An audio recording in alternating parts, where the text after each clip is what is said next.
সৃষ্টি হাজার রকম, স্রষ্টা একজন। যদি আমি বুঝাতে সক্ষম হই আর কি, সৃষ্টি হাজার রকম, স্রষ্টা। আর সে স্রষ্টার সৃষ্টির একটা কোয়ালিটি হচ্ছে আমি আল্লাহ বানাবো সবাইকে সবার জায়গায় শ্রেষ্ঠ। কেউ কারো মতো, জোরে বলেন, কেউ কারো মতো।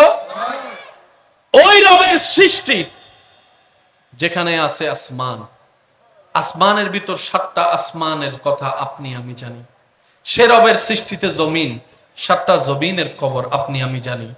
সেই রবের সৃষ্টিতে গ্রহ নক্ষত্র, কিছু কিছুর নাম আপনি আমি জানি। সুবহানাল্লাহ। সে রবের সৃষ্টিতে ফেরেশতা, ফেরেশতার মধ্যে কিছু ফেরেশতার নাম আপনি আমি জানি। সে রবের সৃষ্টির মধ্যে জান্নাত, এই জান্নাতের কয়েকটা দরজার নাম আপনি আমি জানি। সে রবের সৃষ্টির মধ্যে আছে পশু পাখি, কিছু কিছু নাম আমরা আপনি জানি।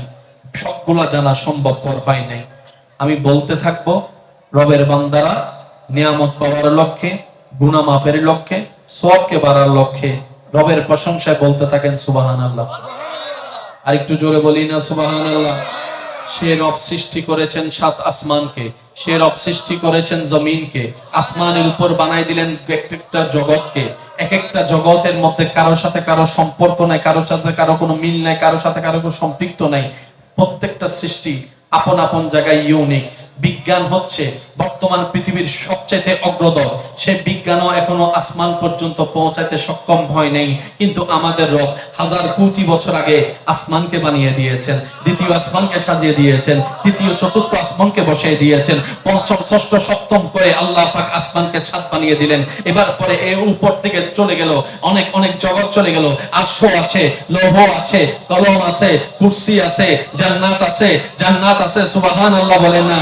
আবার এই এক একটা সৃষ্টির মধ্যে এক একটা সৃষ্টিকে আল্লাহ ডিউটি দিয়ে দিয়েছেন। জান্নাতের ডিউটির মধ্যে রিদওয়ান নামক ফেরেশতাকে দিয়ে দিয়েছেন, জাহান্নামের মধ্যে মালিক নামের ফেরেশতাকে দিয়ে দিয়েছেন। দুজনেই ফেরেশতার দলে, কারোর সাথে কারো চেহারার মিল নেই, কারোর সাথে কারো ধরনের মিল নেই। এই সব কিছু যিনি সৃষ্টি করেছেন ওই আল্লাহ সমস্ত কিছু সৃষ্টির মধ্যে যাকে সবার শ্রেষ্ঠ বানিয়েছেন সেই শ্রেষ্ঠ সৃষ্টির নাম আশরাফুল মাখলুকাত, মানুষ জাতি। আশরাফুল মাখলুকাত, মানুষ জাতি। সুবহানাল্লাহ। আশরাফুল মাখলুকাত, মানুষ জাতি। আসমান থেকে শ্রেষ্ঠ মানব জাতি, জমিন থেকে শ্রেষ্ঠ মানব জাতি, জান্নাতের চাইতে দামি মানব জাতি।